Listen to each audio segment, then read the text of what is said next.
I think everyone is also tired because there are a lot of speakers. There are just 2-3 things I really wanted to share.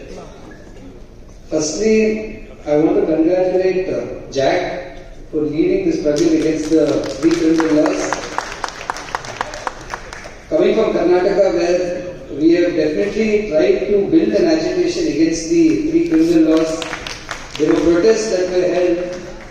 There was also, in fact, Justice Chandru had also come to Bangalore recently, where we had a seminar against the 3 criminal laws. So there is some effort that is happening over there, but we have not succeeded to the extent that Tamil Nadu has succeeded, and definitely we take inspiration from what you are doing over here. There is just a couple of points I want to make though. I think Tamil Nadu, one of the things that has happened is that the capture of the legal fraternity by the RSS has not happened. Even the judiciary to an extent, they are still safe to some extent.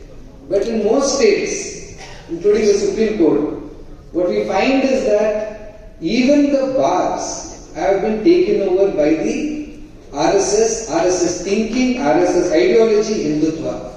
So to take a stand against what this union government does is something that is very difficult for them to do. So it is actually the struggle against the 3 criminal laws, in my opinion, is also a struggle against Hindutva embedding itself in the legal fraternity, and that is a struggle that all of us in other states have to undertake.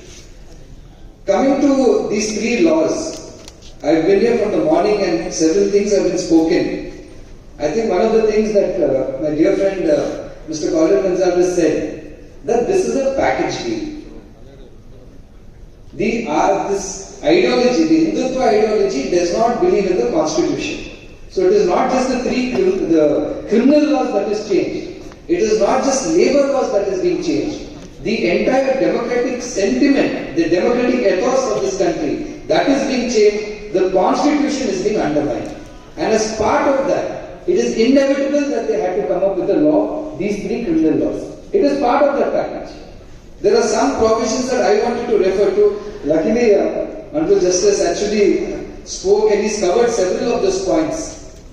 What these 3 criminal laws do is they bring a police Raj. It is enabling a police Raj. Section 172 of this BNSS, actually the BNSS is not even I am from Karnataka. The Bharatiya something Sanhita Goro. We cannot even pronounce the names of these laws, but these are the laws that we have to deal with. Section 172 of the BNSS says that the police can give you an order and you have to comply with the order. If you don't comply with the order, then the police can take you and produce before the magistrate, or it can keep you for 24 hours, book you under petty crime and let you go. What this officially says is that the police now has official sanction to hold you without production for 24 hours. There is one more provision that is there, and actually one of the things that was said in the morning, which is very important. These laws are going to make protesting extremely difficult. Even an ordinary protest is going to become an act against the state. An ordinary protest is going to become a challenge to the state. There is a very interesting new offence that is there in the BNS, section 226. So this attempt to commit suicide has been decriminalized. That is not there. But a new offence 226 says that if you attempt to take your own life, to put pressure on a government official to do or not do something, that is an offence. What does that mean? You cannot even go on an hunger fast. Because you go on an hunger fast to tell officials to do or not to do something. A new offence has been created. So this entire, if you look at BJP, RSS mindset, where they don't accept a democracy, they don't accept any difference of opinion, they don't accept any kind of dissent, they don't accept resistance. This law, if it is implied in toto, it means that even resisting, protesting is going to become a very big problem. One of the things I just wanted to also share with you is this 113 was spoken about. How UAP has been brought into general law, which is now the BNS, section 113. I am just looking at this, sir. There is this FIR number 1050, which was on 3rd October 2024 in the RK Nagar police station, Chennai, where one person, obviously a Muslim, has been charged under section 130. And I ask myself this, why is this law being used even in a state where advocates are so against this law? We are saying that section 130 brings UAPA into general law, but that law is actually being implemented over here. And I would request everyone that we really need to be cautious. We ensure that this does not happen. There are one point that I wanted to make about this new law and what it actually does. There is this particular provision, the protection that they have for government officials. It is going to become impossible to prosecute government officials. It is going to become impossible to prosecute public servants. Under CRPC, section 197 was there, which was that you needed sanction. That is retained in section 218 of the BNSS. But there are two additional protections.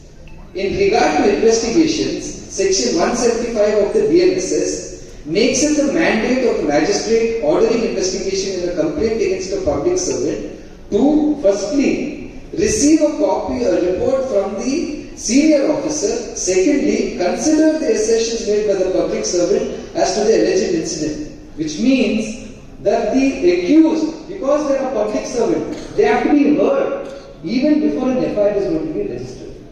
That is the kind of protection that they have brought in for public servants who obviously will do what the executive wants. There is also one provision only that I want to speak, and then I am going to stop. This is section 37 of the BNSS. Section 37 of the BNSS makes it mandated for the police to display physically and digitally the name, address of an accused person, the nature of the offence that he has been accused in every police station and district headquarters. Accused person. Previously, you go into a police station, you will find the rowdy sheeter's photographs. Now, under the new law, any accused person, it is mandatory that their details, including their name, address, is actually displayed digitally and physically. So, what happens to this entire presumption of innocence? What happens to the entire doctrine that you are innocent until proven guilty?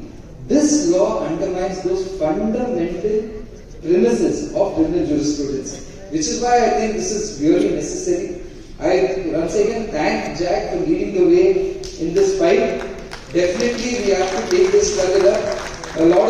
There are 2-3 other things that are happening. Say for instance in Karnataka, the state government has formed a committee where they are asked, they said, okay, what is it that you want? Because we had a very big protest in Bangalore. So state government called us and said, Law Ministry, said, you tell what changes you want. We listed all the changes and said, whatever changes the BJP has brought in CRPC, IPC, Evidence Act, undo all. Keep the good ones, throw out all the bad ones. Those are the amendments that we want. And I think while we demand that the repeal should take place, at least in states where the governments say that they don't agree with the BJP, they don't agree with the RSS, we must definitely also make the demand that as an immediate step, they need to at least amend these laws and ensure that the changes that the BJP has brought, which is anti-people, anti-constitution, anti-democracy, each one of them is removed. So I'd like to thank you over here. A lot of you have stayed back till late. I know that you've traveled quite a bit. Let us take this struggle forward, not only to dismantle the 3 criminal laws, also to save the Constitution. Thank you. Thank you, sir. Thank you to take the responsibility to spreading your media.